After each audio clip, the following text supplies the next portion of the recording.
안디옥 교회에는 이제 5명의 영적 지도자가 있었다. 지난번에 함께 말씀을 나눴습니다. 그런데 주의 성령께서 5명의 지도자들 중에 2명, 바나바와 바울을 따로 구별해서 복음을 전하는 일에 사용하자, 이렇게 말씀을 하셨지요. 이 5명의 영적 지도자들이 주를 섬기면서 금식할 때에 성령님의 음성을 들었습니다. 그 성령님의 음성은 2절에 나오는데, 내가 불러 시키는 일을 위하여 바나바와 사울을 따로 세우라, 이렇게 말씀하셨죠. 이 음성을 듣고 고민이 되었지만 이 안디옥 교회는 함께 또 다시 금식하며 기도하면서 내린 결론은 주의 말씀대로 바나바와 사울을 따로 세우고 이 2사람에게 안수하여 복음을 전하는 일에 파송하게 되었습니다. 이 사도행전 13장에서 보게 되는 이 안디옥 교회의 선교사 파송 사건은 단순히 한두 명을 선교사로 파송한 그 단순한 사건이 아니었습니다.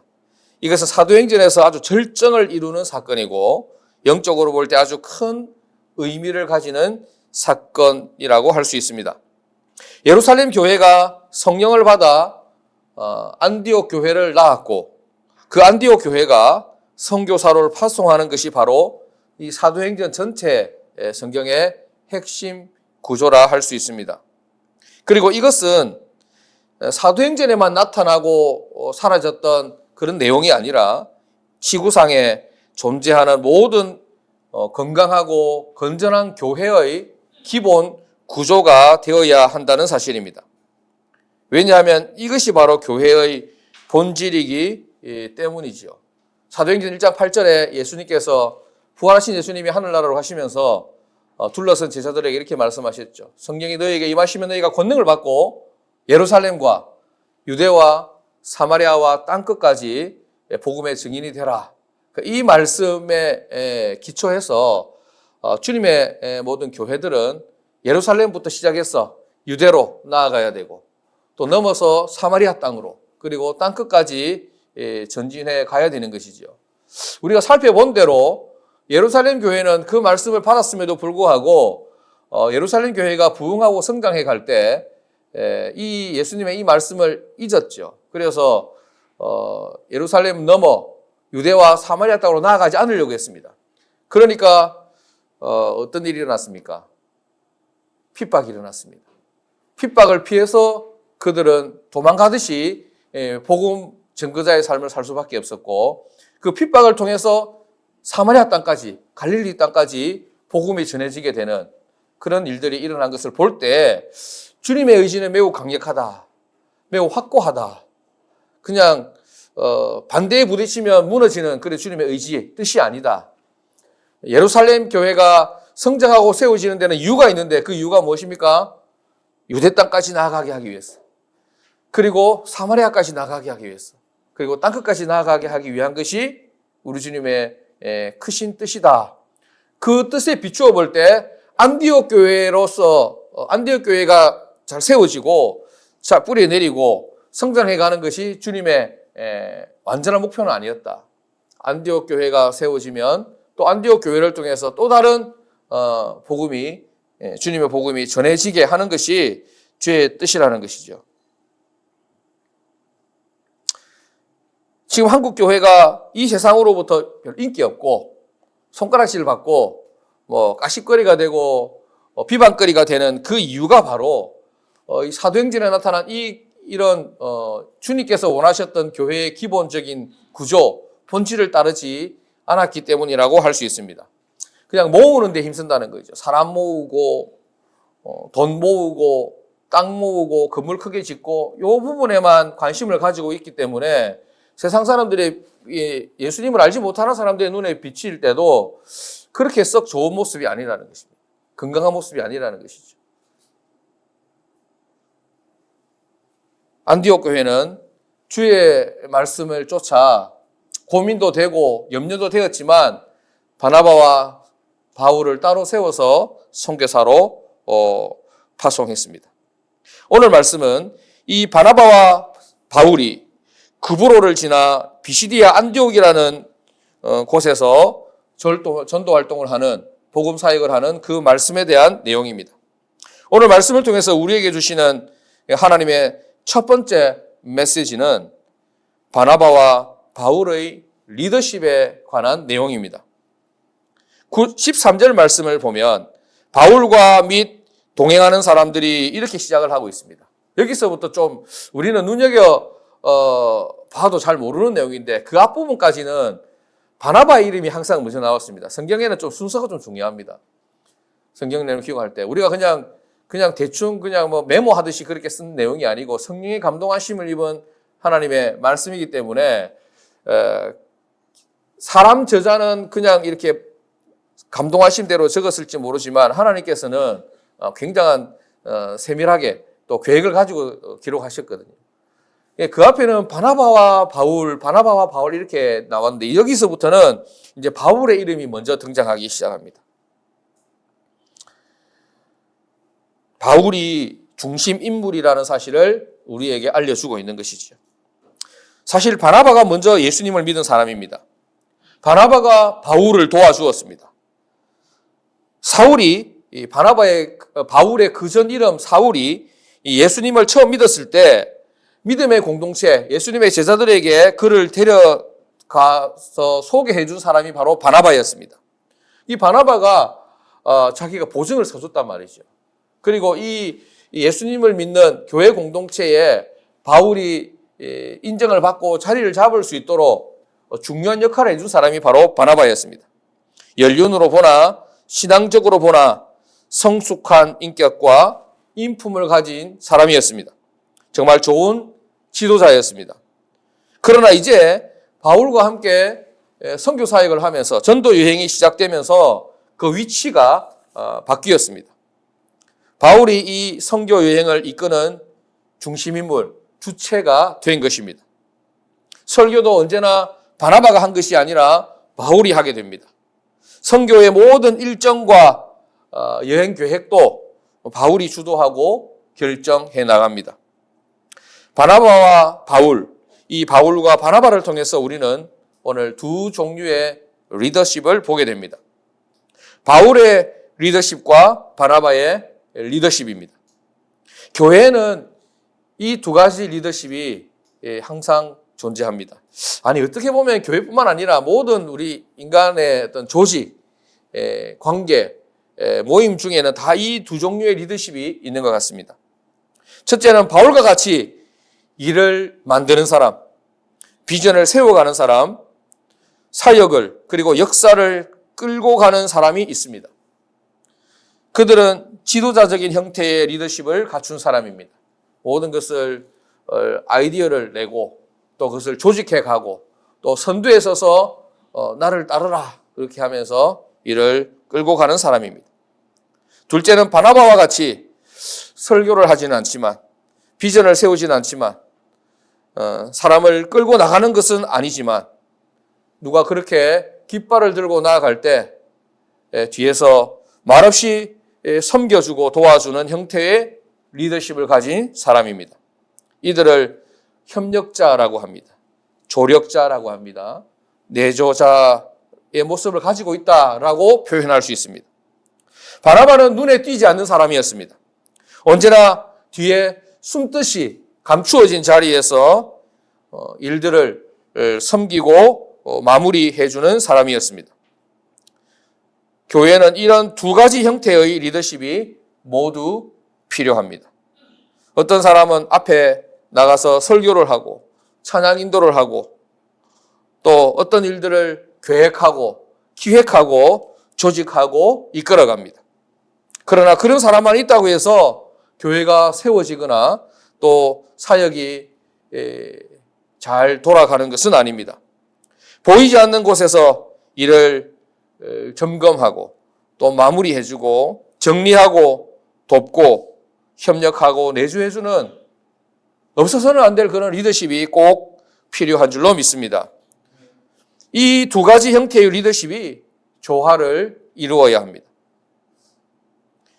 지위가 높고 낮은 것이 문제가 되지 않습니다. 아니, 지위가 높고 낮은 것을 나눌 수가 없습니다.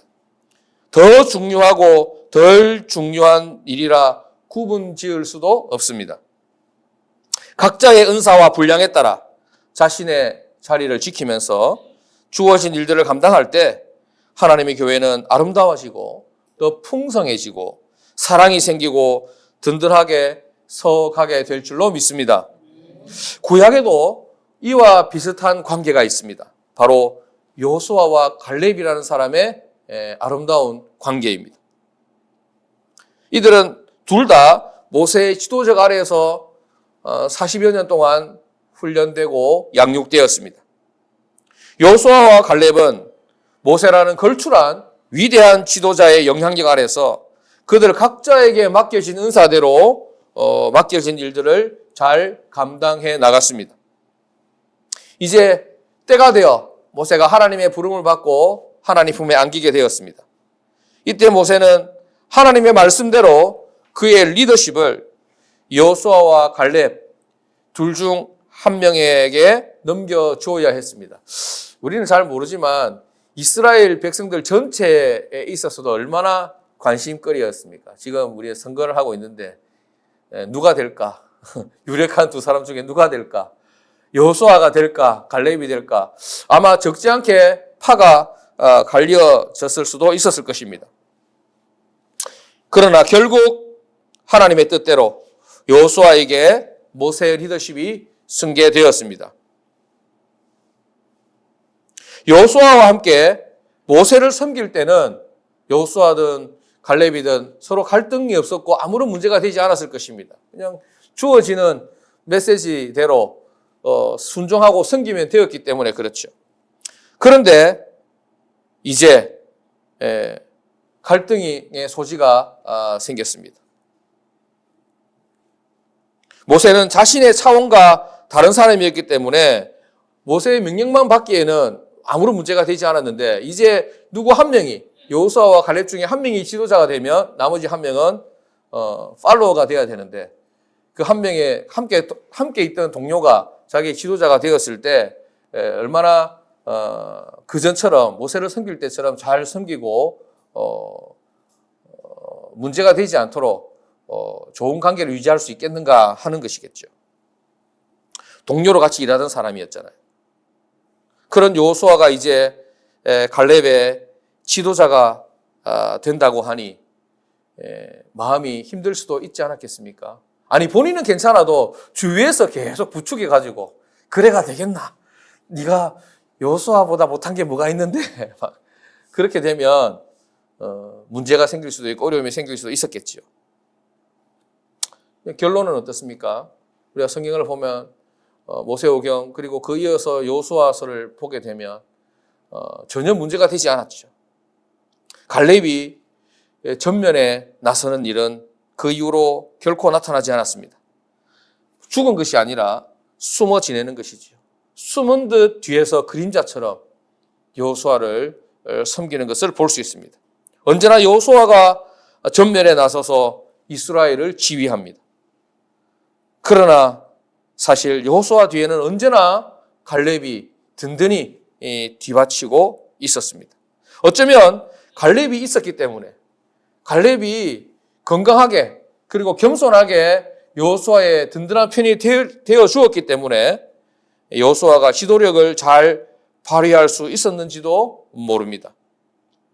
우리는 겉으로 나타난 여호수아보다도 그 안에서 그 뒤에서 여호수아를 잘 섬길 수 있었던 갈렙의 인격과 신앙이 더 깊고 크다는 것을 이해하고 깨달을 수 있어야 할 줄로 믿습니다. 교회 안에는 항상 이 두 가지 리더십이 있고 또 있어야만 합니다. 사도 바울은 고린도전서 12장 29절에 이렇게 말씀하고 있습니다. 다 사도이겠느냐? 다 선지자이겠느냐? 다 교사이겠느냐? 다 능력을 행하는 자이겠느냐? 교회에 다 목사만 있을 수는 없잖아요. 교회에 다 전도사만 있을 수는 없잖아요. 모든 사람이 권사가 될 수는 없고 모든 사람이 권사 역할을 할 수는 없잖아요. 모두가 다 각자의 은사와 분량에 따라 하나님께서 맡기신 재능과 능력과 또 그 믿음의 분량에 따라 섬기는 위치가 다르고 섬기는 일이 다르고 또 그렇게 그 모든 사람들이 다 모여서 한 아름다운 그리고 건강한 공동체를 이루어 가게 되는 줄로 믿습니다. 사도 바울은 고린도전서 12장 29절에서 다 사도겠느냐, 다 선지자겠느냐, 다 교사겠느냐, 다 능력 행하는 자겠느냐. 그런 사람도 있고 그렇게 부름받지 않은 사람도 있고 또 누가 볼 때는 작아 보이지만 또 어떤 사람이 볼 때는 더 귀하고 더 소중한 일을 위해서 부름받은 사람도 있다고 말씀하는 것이죠. 하나님이 우리에게 주시는 은사가 각각 다르다는 사실을 이 말씀을 통해서 발견할 수 있고 바나바와 이 바울을 통해서 부르심을 받은 일이 다르고 또 리더십의 종류가 다르다는 것을 우리는 알 수 있습니다. 오늘 말씀을 통해서 우리에게 주시는 두 번째 메시지가 있습니다. 그것은 바로 준비되지 않은 헌신자에 관한 말씀입니다. 오늘 말씀 13절에 보니까 바울과 및 동행하는 사람들이 바부에서 배 타고 밤빌리아에 있는 버가에 이르니 요한은 그들에게서 떠나 예루살렘으로 돌아가고 이렇게 이야기합니다. 여기서 말하는 요한은 세례 요한도 아니고 예수님의 제자 요한도 아니라 동명이인이죠. 다른 요한입니다. 마가 요한이라고 하는 요한입니다. 오늘 우리가 함께 읽었던 5절 말씀해 보니까 살라미에 이르러 하나님의 말씀을 유대인의 여러 회당에 전할세 요한을 수행원으로 두었더라 이렇게 했죠. 그러니까 바울과 바나바가 선교 여행을 가면서 마가 요한이라고 하는 사람을 수행원으로 두었습니다. 헬퍼로, 섬기는 사람으로. 잔심부름도 하고 또 뭐 짐도 같이 날라주고 들어주고 또 이렇게 하는 사람으로 마가 요한이라고 하는 사람을 수행원으로 두고 함께 동행했는데 13절에 가서 보니까 요한이 그들에게서 떠나 예루살렘으로 돌아갔다. 그 수행원의 역할을 그만하게 되었다. 이렇게 성경에서 이야기합니다. 뒷부분으로 쭉 가게 되면 또 이 마가 요한을 그래도 바나바는 또 좀 안타깝게 여기고 또 사랑해서 함께 사역을 하자. 다시 전도 여행을 떠날 때 또 데리고 가자 이렇게 이야기하고 바울은 이때 삐껴가지고 그놈 자식 그거 못 쓰겠더라. 근데 그놈하고 같이 일 안 한다. 이렇게 그렇게 결론이 뭐 어떻게 나냐면 나중에 둘이 싸워가지고 갈라지는 일이 생깁니다. 바나바하고 바울하고 이 마가 요한 때문에 싸워가지고 마가 요한이 어떻게 한 건 아닌데 바나바는 그래도 봐주자. 봐주고 함께 가자. 그래 바울은 불같은 사람이라서 그건 나한테 아웃이다. 한 번 떨어진 거는 난 못 쓴다. 사람 고쳐 쓰는 거 아니다. 이래 된 거죠. 그래가지고 둘이 의견 조율이 안 돼가지고 바나바와 바울이 또 피차 싸우고 갈라서는 그런 안타까운 일이 벌어집니다. 나중에 가서 보면 그 빌립보서에 보면 바울이 또 로마 감옥에 갇혀가지고 죽을 때가 다 돼가지고 어떻게 하냐면 마가를 나한테 좀 데리고 온나 이렇게 이야기합니다. 나이가 들고 이제 또 뭐 사람이 바뀌어 있었다라기보다는 옛날 일들이 또 생각이 나게 된 것 같아요. 그때는 그것이 옳다고 생각했는데 시간이 지나고 나서 보니 그때 바울의 결정이 잘못됐다기보다 지금에 와서는 또 이제 안타까운 마음이 들었던 거겠죠. 어쨌든 오늘 이 본문에서 마가 요한은 자기의 일을 팽개치고 떠나버리게 됩니다. 분명한 이유는 나와 있지 않지만 앞뒤 정황을 살펴볼 때 아마도 마가가 시험에 든 것으로 보입니다. 여행을 하다 보니 음식이나 잠자리가 불편했을 수도 있습니다. 자기들은 2인 1실 쓰고 나는 4인 1실 단체방에 넣어서 그렇다고 볼 수도 있겠지요. 자기들이 좋은 거 먹고 난 안 좋은 거 먹고 귀신들이 떠나가는 것을 보고 놀랬을 수도 있을 것입니다. 바울과 바나바는 복음이 전파되는 것으로 인해 감사하고 기뻐했지만 자신은 뒤에서 수발만 들다 보니 순간적으로 나는 누구고 여기는 어디라고 하는 그런 현타가 왔을 수도 있을 것입니다. 어쨌든 마가 요한은 시험에 들었고 도중 하차를 하고 만 것입니다. 우리 교회에서 함께 믿음의 삶을 살다 보면 이런 사람, 이런 경우를 가끔 만나게 됩니다. 처음에는 열정이 불타올라서 뛰어들고 이것도 저것도 다 하지만 며칠 지나면 없어지지요. 뜨거운 마음으로 성경 공부에 참여도 하지만 얼마 지나지 않아서 열정이 식어지고 어느새 슬그머니 사라져 버리는 경우도 있습니다. 마가와 같은 경우일 수 있습니다. 사랑하는 여러분, 저는 여러분들이 처음에 시작도 열정적으로 하시고 끝까지 마무리도 잘 하시기를 주님의 이름으로 축복합니다. 아니, 비록 시작은 미약하지만 끝은 창대해지는 여러분들의 인생, 여러분들의 헌신 사역이 될 수 있기를 주님의 이름으로 축복합니다. 무슨 일을 하든지 고난은 오는 법이지요. 포기하고 싶고 그만두고 싶은 시기는 반드시 있게 마련인 것입니다. 멀리서 볼 때는 굉장히 빛깔이 좋아 보이고 아름다워 보이고 멋있어 보이고 훌륭해 보이지만 막상 가까이 가서 접근해 보니 진흙탕 같아 보일 그런 사역들도 많습니다. 이런 유명한 말이 있지 않습니까? 아무 일도 하지 않으면 아무 일도 일어나지 않는다. 오해가 생기고 손가락질 받고 안 좋은 소리를 듣는 건 아무 일 안 할 때는 아무 일도 일어나지 않죠. 그런데 열정을 가지고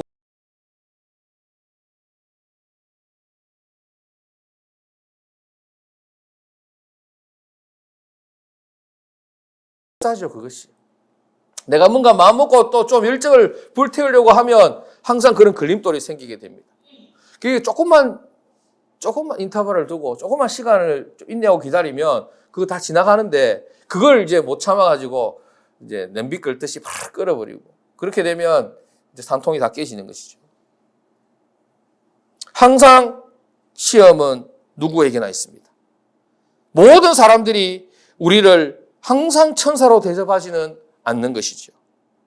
그렇기 때문에 짜증날 때가 있고 자존심 상하는 일이 생길 수 있고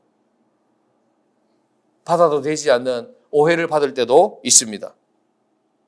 그때는 속이 뒤집어지고 눈알이 빠질 것 같고 분이 풀리지 않는 일이 많습니다.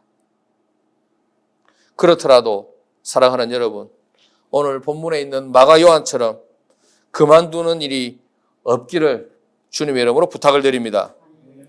마가 요한을 넘어서는 우리 성도님들 되시기를 축복합니다. 월급이 없는 곳에 헌신하는 것이 가장 귀한 헌신 아니겠습니까?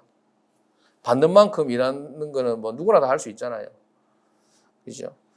뒤따르는 보수가 없고 대가가 없을 때 그것이 하나님께서 기억하신 바 되고 하나님의 그 수첩에 적어놓는 그런 귀한 은혜가 있는 줄로 믿습니다. 우리는 여기서 매우 중요한 사실 하나를 발견하게 됩니다. 선교나 하나님의 일은 방법이나 제도나 조직이나 돈으로 되는 것이 아니라는 사실입니다. 사람이 일이고 사람이 가장 중요한 것이지요. 여러분 한 분 한 분이 제일 소중한 분입니다. 사람이 있으면 일이 되지만 사람이 없으면 일이 이루어지지 않습니다.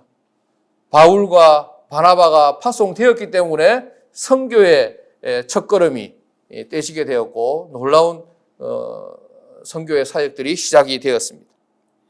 마가 요한이 돌아가지 않았다면 또 어떤 놀라운 사역이 일어날지 우리가 감히 상상해 보지만 마가 요한은 돌아가 버리게 되고 순간적으로 동력을 잃게 되었던 것을 볼 수 있습니다. 중요한 것은 사람인 것이죠. 중요한 것은 여러분들 한 분 한 분인 줄로 믿습니다. 마가 요한은 준비되지 않은 사람이었습니다. 바나바의 리더십이든 바울의 리더십이든 어떤 것이든지 다 좋습니다. 더 좋고 더 나쁜 것은 없는 것이죠. 우리 모두는 하나님 앞에서 준비된 사람이어야 할 줄로 믿습니다. 하나님이 언제라도 하나님 나라와 그 영광을 위해서 주님의 몸된 교회를 위해서 이 세상을 빛으로 변화시키는 일에 저와 여러분들을 사용할 수 있도록 준비될 수 있기를 주님의 이름으로 축원합니다. 그래서 주님께서 저와 여러분들을 이 시대와 이 지역사회와 이 나라 이민족을 위해서 바나바와 바울처럼 귀하게 사용하시기를 주님의 이름으로 축복합니다. 기도하겠습니다. 하나님 아버지.